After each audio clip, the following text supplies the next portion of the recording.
Bismillahirrahmanirrahim. Alhamdulillahirabbil alamin. Allahumma shalli wa sallim ala Muhammad wa ala ali Muhammad. Allahumma anfa'na bima 'allamtana wa 'allimna ma yanfa'una wa zidna ilma wa barik lana fi ilmina warzuqna al-ikhlasa fil qawli wal 'amali tawfina wa ihmana bi'ala yusa wa tawfiqan lima wa syahadatan wa yaqina mu'afiyah. Allahumma anfa'na kulla khair wa yassir lana kulla umur. Allahumma ansurul mujahidin wa hamil muslimin wa dammir a'da'id wa nash'ala amwalihim. Allahumma shfi marda muslimin, Allahumma shfi marda muslimin, Allahumma shfi marda muslimin. Amin ya rabbal alamin. Alhamdulillah kaum muslimin rahimahumullah. Kita lanjutkan dengan hadis dari surah Al-Baqarah. Dan kita masih membahas kita berita setelah kita selesaikan kita tentang jalan.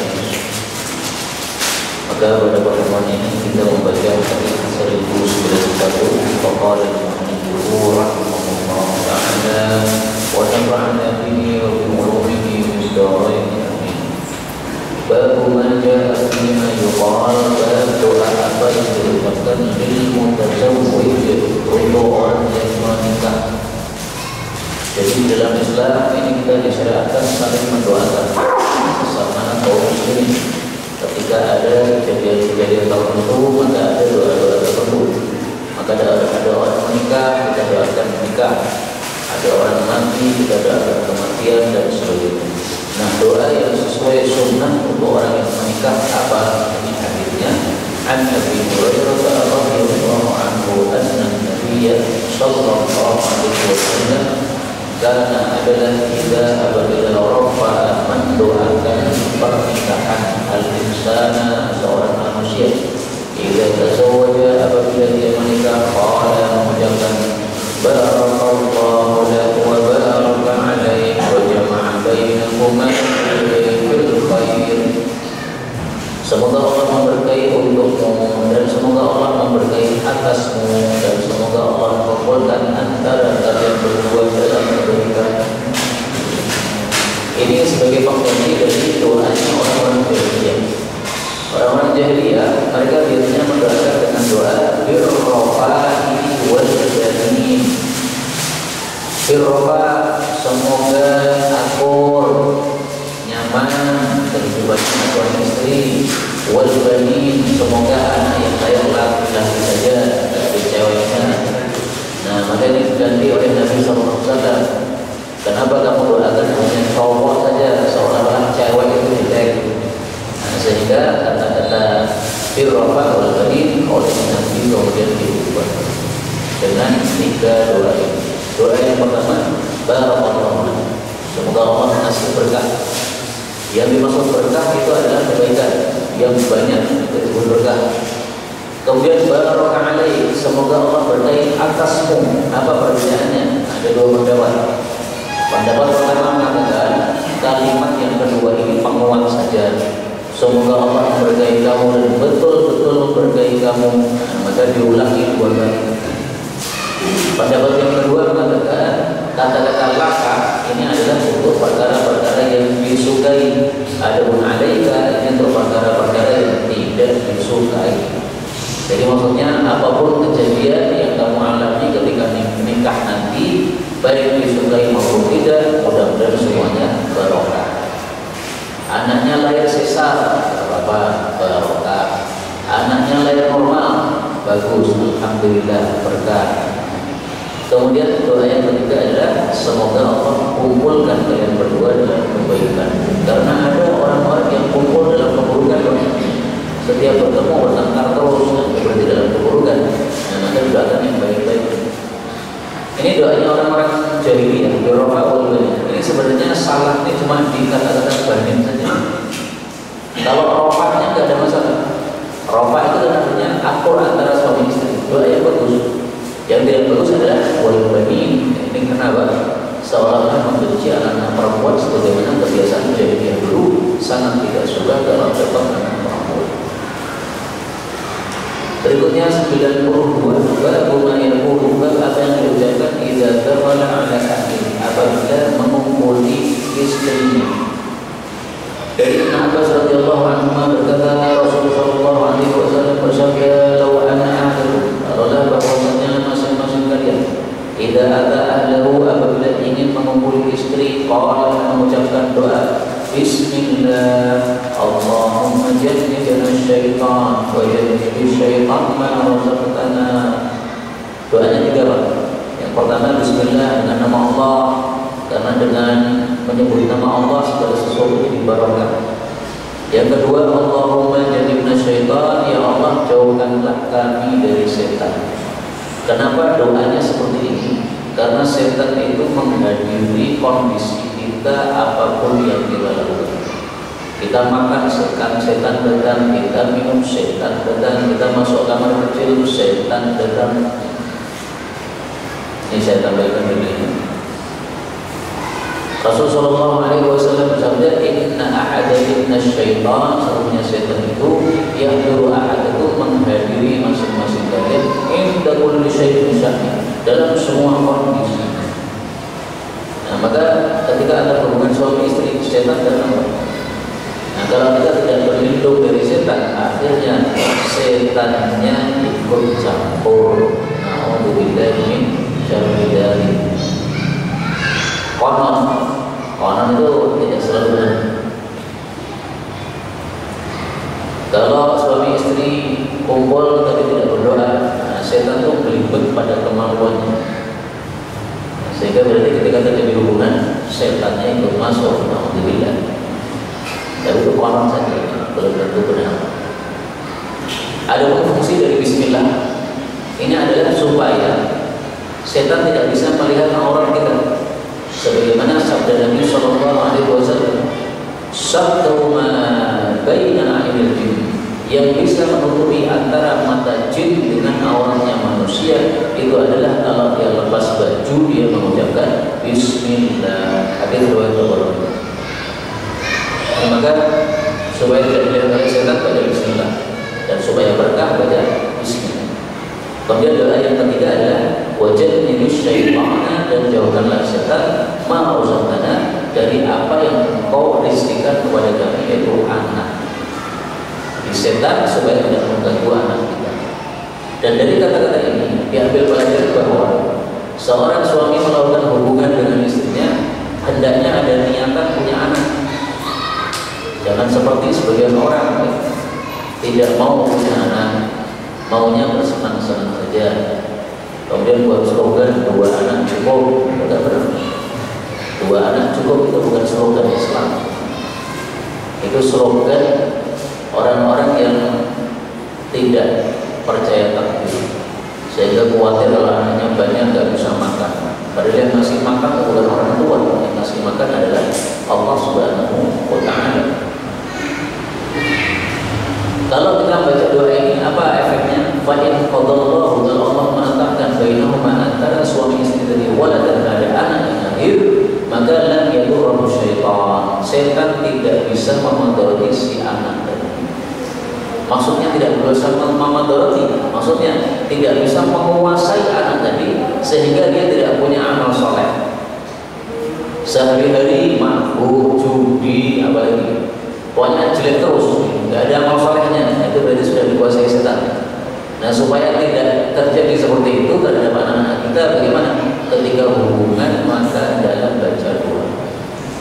Jadi ini bukan berarti sama sekali tidak akan bisa diganggu setan, bukan begitu ya. Kalau diganggu setan, semua manusia itu pasti diganggu setan. Bahkan ketika bayi lahir itu pasti disentuh setan. Hadis riwayat Muslim, "Mani mauludin yulad," tidak ada seorang pun anak yang lahir illa nafasahu syaitan, kecuali dicolek oleh setan. Sehingga dia berteriak menangis itu gara-gara dicolek oleh setan tadi. Kecuali 2 orang, Ibnu Maryam, Nabi Isa, dan ibunya yaitu Maryam. Maka keduanya lahir tidak menangis karena tidak dicolek oleh setan. Hukum dari membaca doa ini adalah apa? Fardhu kifayah. Sunnah kifayah. Sunnah kifayah itu maksudnya gimana? Kalau sudah dibaca oleh istri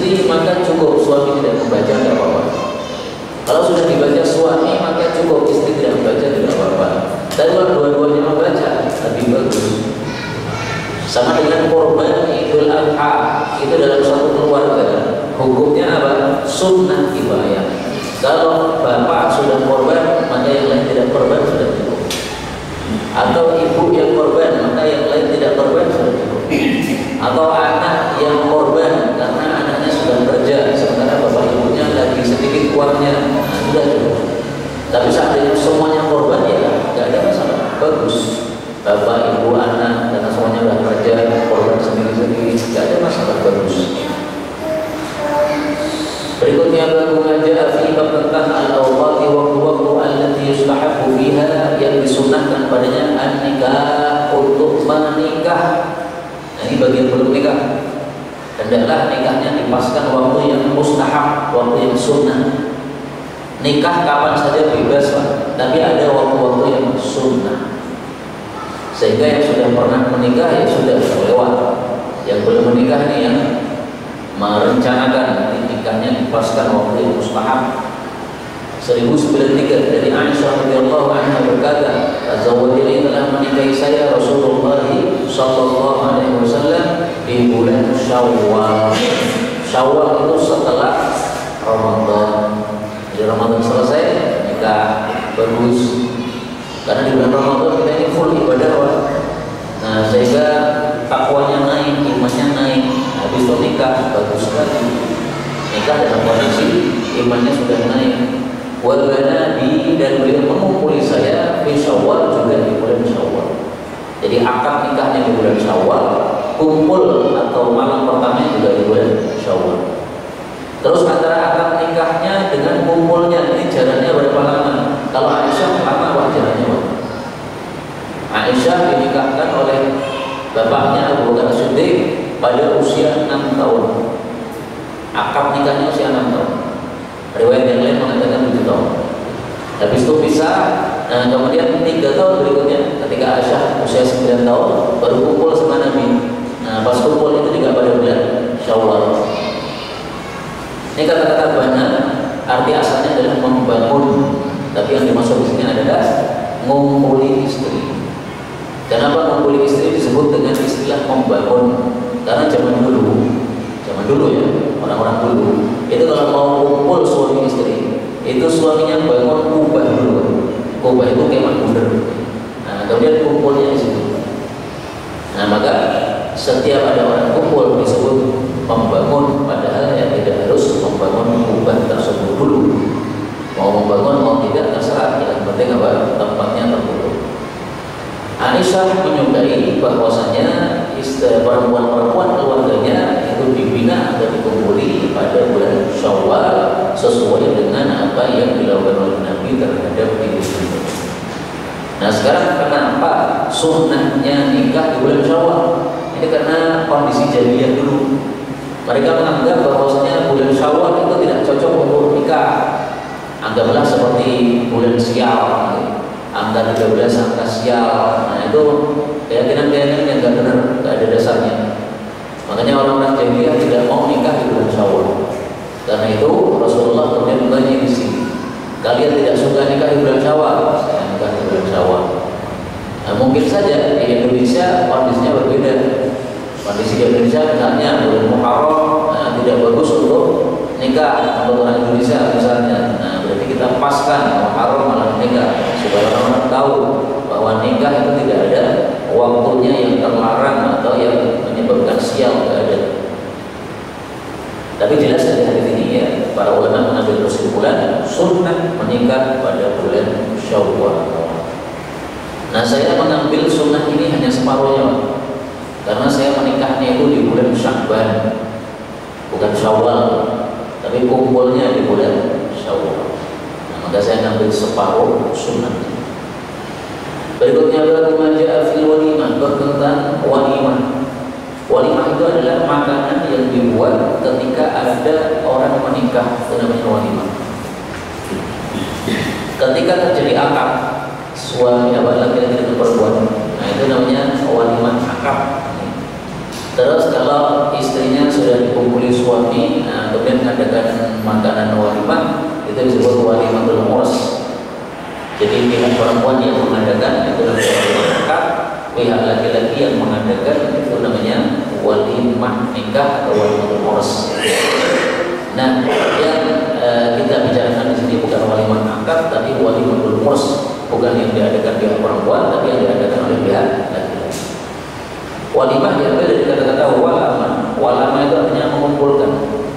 Maka walimah yang disebut walimah karena suami istri kumpul, yaitu orang yang sudah dinikahkan tadi kumpul.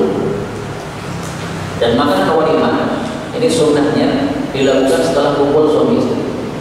Tapi seandainya sebelum kumpul sudah mengadakan walimah, apa-apa, atau bersamaan dengan waktu kumpulnya walimah tadi, walimahnya hari itu, kumpulnya hari itu, ya boleh juga, terserah.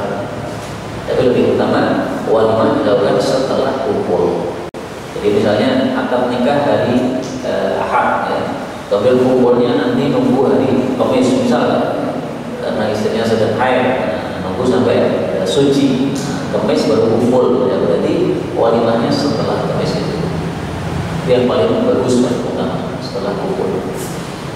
1094 dari Anas radhiyallahu anhu bahwasanya Rasulullah SAW melihat pada Abdurrahman bin Auf ada bekas sufrah. Sufrah itu apa?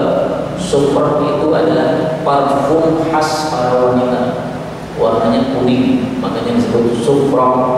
Biasanya dipakai untuk pipi, ya, sehingga pipinya jadi cerah. Dan ini Abdurrahman bin Auf ada bekas warna sufrah di tubuh dia. Padahal ini mestinya yang pakai perempuan, laki-laki nggak boleh pakai. Ya, karena ini khasnya wanita. Faqala, maka Nabi bertanya, apa ini?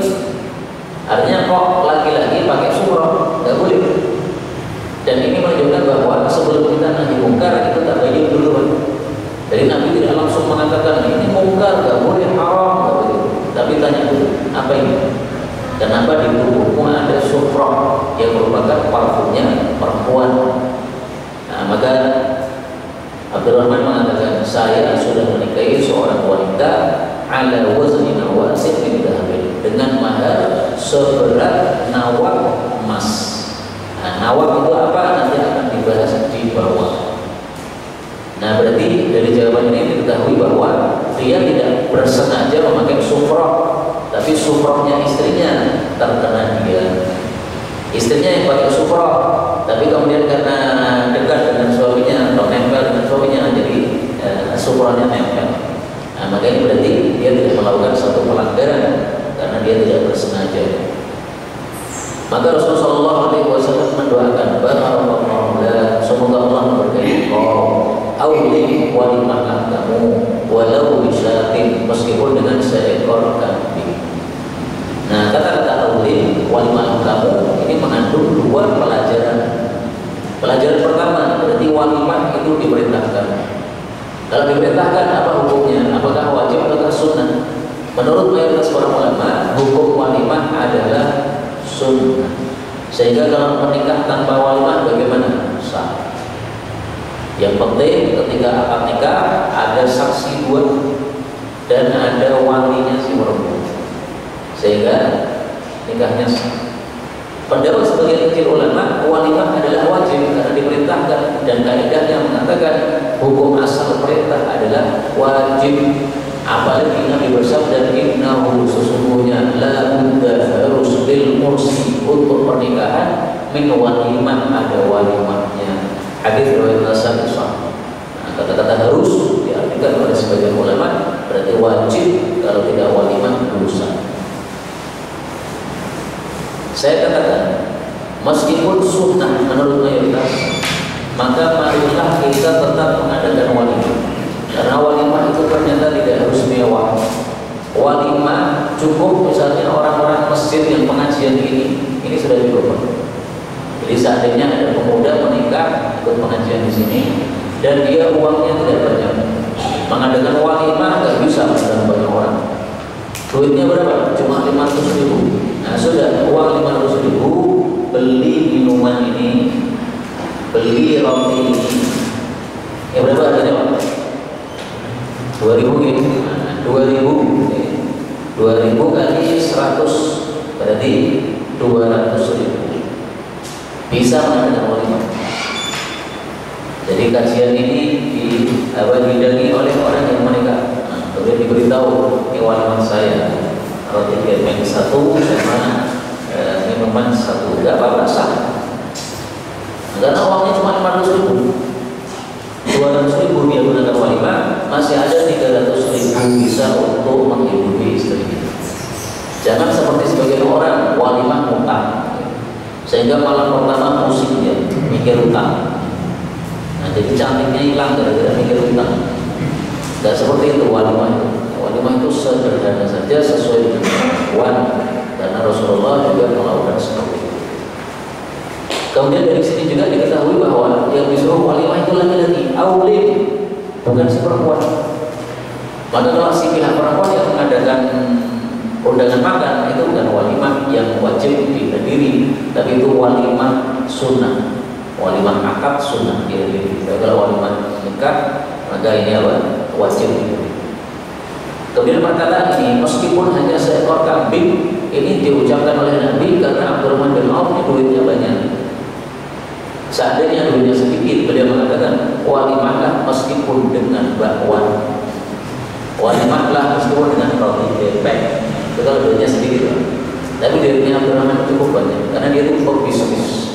Nah, sehingga kata-katanya meskipun satu kambing, jadi tidak harus pakai kambing. Nah, kemudian di sini Imam Tirmidzi menjelaskan berapa itu nawak. Maharnya tadi kan 1 nawak. Kata Imam Ahmad yang disebut nawak itu adalah 3 dirham plus 1/3, 3,1/3. Kata Imam Ishaq, namanya Imam Ahmad, bukan 3 dirham tapi 5 dirham plus 1/3. Jadi antara 3 atau 5. Kalau kita ambil yang 3 dirham, berarti nilainya berapa itu? Zaman dulu 1 dinar itu sama dengan 10 dirham. Berarti kalau 3 dirham ini berarti 1/3 dinar. Nah, dinar itu sekarang 4 juta. Berarti 1/3-nya 4 juta. 1 juta lebih 250.000 atau 1.300.000. Nah, kalau diambil yang 5 dirham, 5 dirham berarti setengah dinar. Setengah dinar berarti 2 juta. Maka dari sini diambil pelajaran bahwa maharnya Abdurrahman bin Auf itu antara 1 juta sampai dengan 2 juta. Nawatin al-an sekarang itu adalah miliun 1 juta atau miliunan atau 2 juta. Tahun berapa itu? 2020. Tahun 2020. Maka mahar tidak harus mahal. Mahar 1 juta cukup, 2 juta cukup, di bawah itu juga cukup. Nah, yang mau pakai mahar 1 juta silakan. Ini hadisnya nawaknya.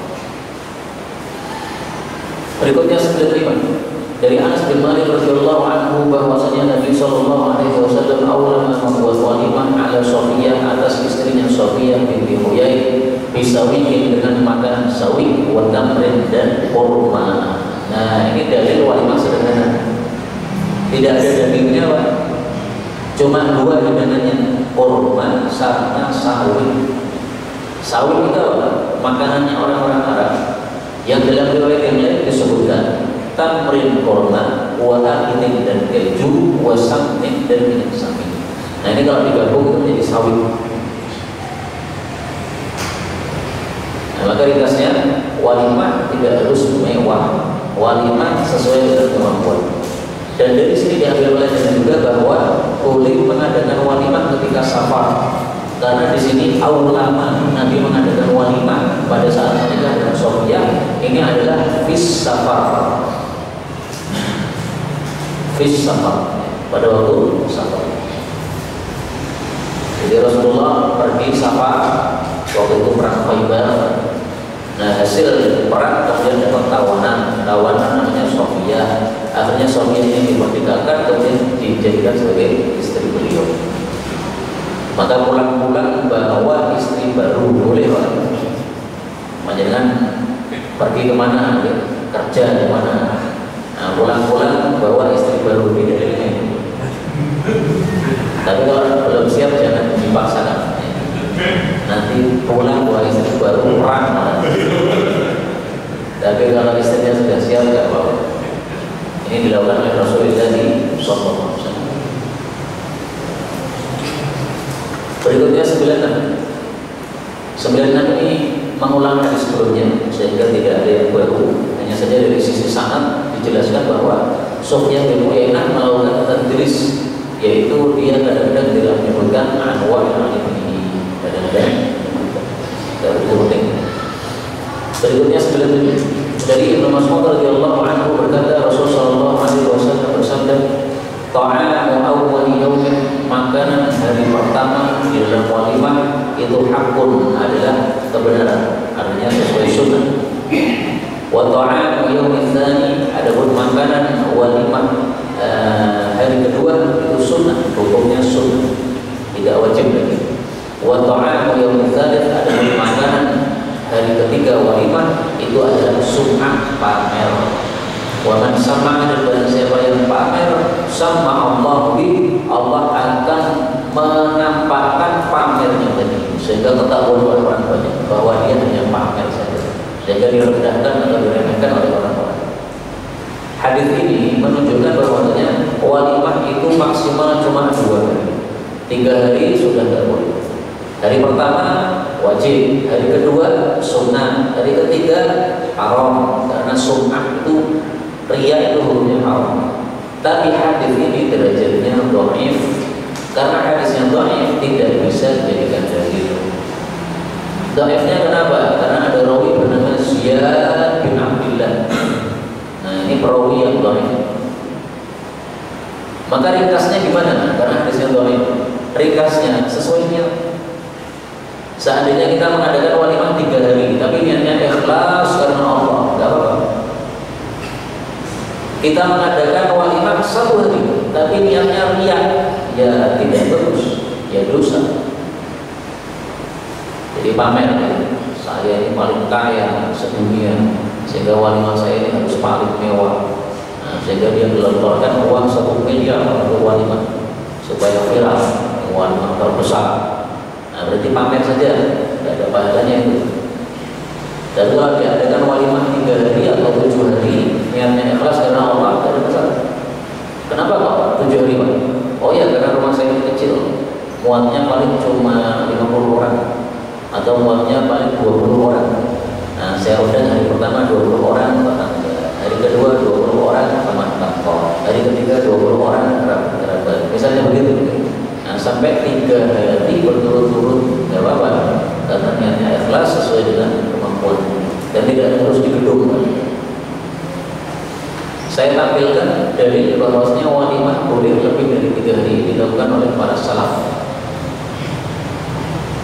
Wa man awlama, riwayat Bukhari. Kata Imam Bukhari, babu haqqi ijabatil walimah wa na'ud.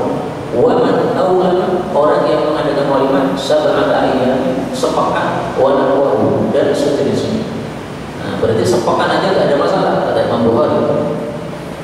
Dan terus hadis ini gimana? Hadis ini kata Imam Bukhari, walam yuwaqqitin Nabi sallallahu alaihi wasallam, Nabi tidak menentukan waktu yauman wa yaumain, baik 1 hari maupun 2 hari, tidak ada ketentuan dari Nabi. Ini maksudnya Imam Bukhari menyindir hadis yang barusan kita baca tadi, bahwa hadisnya tidak sahih. Jadi Imam Bukhari kadang-kadang itu membuat judul bab sambil menyindir adanya hadis dhaif yang tidak bisa dijadikan sebagai dasar. Karena itu silahkan mengadakan walimah lebih dari 3 hari, Bapak. Yang penting niatnya, niatnya ini dalam hati harus dijaga. Niatnya pamer tidak ada pahala, malah dosa. Niatnya tidak pamer, pahalanya dari Allah Subhanahu wa Ta'ala. Tapi saya jujur, ini masalah khilafiyah. Sebagian ulama menggunakan hadis ini, tapi kalau saya tidak mau bahas hadis ini. Kenapa? Karena di sini dijelaskan oleh Waqi. Apa kata Waqi? Ziyad bin Abdillah, perawi hadis ini, meskipun dia orang yang mulia, tapi yakdzib fil hadis, dia dusta dalam hadis.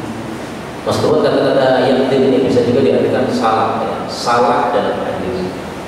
Bisa juga dusta dalam hadis. Kalau dusta berarti sengaja, kalau salah berarti tidak sengaja. Berikutnya babu maja fi bab tentang ijabatil dai, mendatangi orang yang mengundang. Jadi kalau diundang walimah datang, wajib atau tidak? Wajib. Sepakat para ulama yang saya tahu bahwa undangan walimah wajib didatangi. Tidak datang gimana? Dosa. Kalau tidak bisa, kita izin. Sekarang sudah ada WA, gampang sekali minta izin. Dan saya paling sering minta izin walimah. Karena biasanya walimah itu hari Ahad. Soalnya dari hari Ahad saya ngajar di pesantren, nggak bisa datang. Bahkan saya bilang ke tetangga-tetangga, kalau panjenengan adakan walimah hari Ahad, nggak usah undang saya, nggak apa-apa. Karena pasti saya nggak bisa. Karena kalau ada undangan walimah dengan ngajar di pesantren, itu saya dahulukan ngajar di pesantren. Karena kalau saya tidak datang, pelajarannya libur. Tapi kalau walimah saya nggak datang, makannya masih jalan. Jadi nggak akan ada libur makan kalau saya tidak datang. Sehingga lebih penting ngajarnya. Berikutnya sebenarnya dari Ibnu Umar radhiyallahu anhu, Rasul sallallahu alaihi wasallam bersabda, "Itu datangilah al-da'wah undangan idza du'itum kalau kalian diundang." Nah, di sini kata-katanya dakwah undangan. Maksudnya undangan makan. Tidak dijelaskan makan apa. Makanya sebagian kecil ulama berpendapat yang dimaksud undangan makan ini adalah semua jenis undangan makan wajib didatangi. Menurut sebagian kecil ulama mazhab ini, diundang walimah wajib datang, walimah akad wajib datang, diundang buka bersama wajib datang, makan bersama reuni wajib datang. Nah, ini repot kalau pakai mazhab ini, karena makan terus nanti datang terus nanti.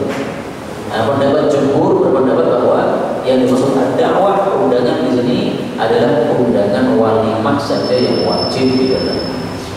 Kalau undangan selain walimah, hukumnya hanya sunnah. Ada tetangga kita yang melahirkan anak, dia mengadakan apa? Akikah. Nah, undangan akikah gimana itu? Sunnah. Tapi seyogianya kita datang kalau memang bisa. Kalau tidak bisa, yang dari sini tadi, karena sekarang sudah gampang dari sini. Tapi seandainya tidak datang, ya secara hukum menurut mayoritas ulama tidak berdosa karena tidak wajib.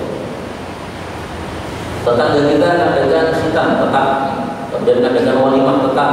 Nah, kalau walimah tetap itu dipersepsikan oleh para ulama. Ada yang berpendapat itu bid'ah karena tidak pernah dilakukan di masa Nabi. Nah, kalau bid'ah berarti gimana? Jangan datang. Tapi sebagian ulama berpendapat boleh, tidak ada masalah. Meskipun tidak pernah dilakukan di masa Nabi, tapi babnya bukan bab ibadah, bab muamalah bebas. Jadi panjenengan mengadakan walimah setiap hari juga boleh. Hari ini walimah apa? Walimah tongseng. Besok walimah apa? Walimah mengklaim. Kok walimah terus? Ya, senang makan saya. Yang ramai rumah ini. Nah, boleh. Ini babnya bab apa? Bab muamalah, bab ibadah. Saya tampilkan di sini dalilnya jumhur bahwasanya wajib didatangi itu hanya walimah nikah saja, bukan walimah semuanya. Ini dalilnya Rasulullah bersabda, "Idza du'iya ahadukum ila walimati muslim." Kalau seseorang diundang kepada walimah nikah, falyujib, adalah dia datang. Nah, berarti yang wajib hanya walimah nikah, karena di sini ditentukan oleh Rasulullah sallallahu alaihi wasallam. Maka yang menentukan ini menafsirkan sesuatu yang tidak ditentukan di sini. Dakwah ini tidak ditentukan, nah, maka ditafsiri pada hadis yang lain. Berikutnya baru maja fi man yaji'u tentang orang yang datang ilal walimah ke walimah min ghairi dakwah, padahal tidak diundang. Tamu tak diundang. Gimana ini, Pak? 99. Dari Abu Mas'ud dia berkata, telah datang seorang laki-laki namanya Abu Syu'aib kepada seorang budaknya yang tukang daging namanya tukang masak. Maka dia mengatakan, tolong buatkan untuk saya makanan yang cukup 5 orang. Kenapa? Karena saya melihat wajah Rasul sallallahu alaihi wasallam lapar. Nah, ini menunjukkan bahwa para sahabat itu sangat perhatian dengan Rasulullah. Rasulullah kelihatan lapar, maka langsung buatkan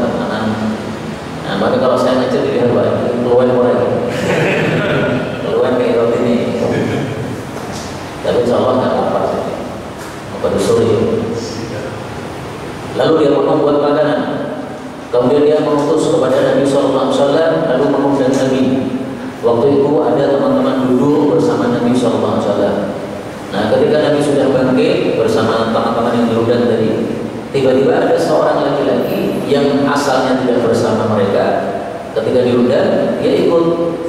Maka tatkala Rasulullah SAW sampai ke pintu rumah, dia berkata kepada pemilik rumah, "Innahu sesungguhnya ittaba'ana mengikuti kami rajulun satu laki-laki lam yakun ma'ana yang tidak bersama kami hina da'awtana ketika engkau mengundang kami tadi." Jadi di tengah jalan kita ketemu orang, dia ikut. Fa in adilta, kalau kamu mengizinkan lahu untuk orang ini, dia akan masuk. Maka kemudian dia mengatakan kami sudah mengizinkan untuknya, silakan masuk. Nah, dari sini diambil pelajaran bahwa hukum asalnya orang yang datang tanpa diundang itu tidak boleh ikut makan. Kalau ikut makan gimana? Dosa. Kecuali kalau bayar. Saya tamu tak diundang, saya pengen makan nih satu mangkok berapa Pak? Nah, boleh, beli boleh. Tapi kalau langsung makan, itu haram, dosa. Boleh juga caranya adalah dengan dimintakan izin. Yang membawa tadi siapa? Adalah mintakan izin. Pak, tadi ketemu teman saya di jalan, saya minta izin untuk saya. Atau misalnya saya bawa sopir, biasanya berangkat sendiri, jadi saya bawa sopir Pak. Sebenarnya boleh makan nggak? Kalau nggak boleh nanti dia makan di sana. Nah, kalau boleh maka ikut masuk. Terakhir ini pada pertemuan kali ini. Baru maja fi tasbihil abkar tentang menikahi para perawan-perawan. Jadi hukum asalnya menikah itu dengan perawan, bukan dengan apa? Janda. Tapi bolehkah menikah dengan janda? Boleh. Tapi fadilahnya perawan maksudnya disebutkan oleh Rasulullah Sallallahu Alaihi Wasallam. 1100. Jadi Jabir bin Abdullah radhiyallahu anhu berkata, saya menikahi seorang wanita, lalu saya datang kepada Nabi Sallallahu Alaihi Wasallam. Maka beliau bertanya, atazawwajta ya Jabir? Apakah kamu sudah menikah wahai Jabir? Ini pertanyaan menunjukkan dua hal. Yang pertama, perhatiannya Nabi kepada para sahabat. Nah, sehingga ada orang yang kelihatan habis nikah oleh Nabi disapa, atau apakah kamu sudah habis menikah? Kemudian yang kedua, menunjukkan bahwa tidak selalu kalau sahabat nikah itu undang Nabi. Ini Nabi tidak tahu padahal Jabir sudah menikah, berarti Nabi tidak diundang pada saat akad tersebut. Bisa jadi Nabi pas safar, bisa jadi. Sehingga para sahabat yang menunggu pulang dulu Nabi, nggak perlu. Mau nikah sekarang ya nikah aja. Nah, maka nikah tidak harus mengundang ustadznya, mengundang orang tetangga-tetangganya saja, tidak ada masalah. Tidak harus mengundang ustadznya yang bukan tetangga. Fakultu, maka saya jawab na'am, ya. Maka Nabi bertanya lagi, bikra, apakah perawan, sayyiban, ataukah janda? Jadi boleh bertanya masalah-masalah gini, Pak. Ini bukan sesuatu yang aib, bertanya masalah-masalah seperti ini. Apalagi ingin menyampaikan satu ilmu dalam bab ini. Maka saya mengatakan tidak ya Rasulullah, bahkan yang saya nikah itu janda. Maka Nabi menegur, halla, kenapa tidak jariyatan, perawan, tulanibuha, yang kau bisa mula'abah dengannya, wa tulanibuka, dan dia bisa mula'abah dengan kamu. Mula'abah itu bersendawro, gojekan, bercengkrama atau bermesraan. Tapi memang kata-kata tulani ini bisa dari li'am, bisa dari lu'am. Kalau li'am kasrah, la'aba yula'ibu li'aban, bermesraan, bersendawro. Tapi kalau dari lu'am, lu'am itu artinya ini Pak, ngeces. Berarti tulani itu saling cium, mulut ketemu mulut. Tapi tidak banyak yang mengartikan seperti ini, ya. Lebih banyak yang mengartikan tulani itu yang bersendawro atau bermesraan. Maka saya berkata, ya Rasulullah, sesungguhnya Abdullah yaitu bapak saya sudah mati dan meninggalkan 7 putri atau 9 putri. Anaknya 10 berarti Pak. 9 putri sama Jabir 10. Ya, anaknya banyak.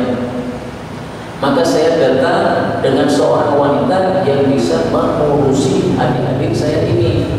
Jadi saya menikahi janda supaya ini sebagai ibunya adik-adik saya. Karena kalau saya membawa anak perempuan perawan, saya gabungkan perawan dengan perawan, tambah rame omai, apalagi padu ya. Nah, maka saya bawa yang sudah tua, yang sudah bisa merampung mereka. Nah, akhirnya Nabi kemudian mendoakan kepada Jabir, itu didoakan supaya diberkahi oleh Allah Subhanahu wa taala. Dalam hadis yang lain disebutkan Nabi mengatakan asab, kamu tepat. Jadi pilihan kamu tepat. Jadi hukum asalnya adalah perawan lebih bagus daripada janda. Tapi kamu sekarang pilih janda, tepat. Kenapa? Sesuai kondisi kamu. Nah sekarang fadilahnya perawan apa saja tidak disebutkan oleh Rasulullah secara terperinci di sini. Hanya saja disebutkan dalam hadis yang lain fadilahnya perawan ada 4 fadilahnya. Mari kita perhatikan fadilahnya 4. Rasulullah SAW bersabda, alaikum bil abkar, nikailah perawan. Kenapa? Fa innahu a'dalu afwahan. Pertama, karena mulutnya lebih segar. Yang kedua, wa attaqu arhaman, karena rahimnya lebih subur, karena masih muda. Yang ketiga, wa askhanu akhban, ini enggak usah saya terjemahkan. Yang keempat, wa ardu bil yasir min al-amal, dan dia mudah puas dengan hubungan suami istri, tidak minta yang banyak karena tidak ada saingannya. Tapi kalau dia sudah menikah sebelumnya, mungkin dia bandingkan suami pertama saya dulu begini, nah dibandingkan dengan suami yang kedua. Ini 4 fadilah menikahi perawan. Ini dapat kita pelajari benarnya dari Allah Subhanahu wa taala. Dapat kalau ada salahnya, astagfirullah wa atubu ilaih. Walhamdulillahi rabbil alamin.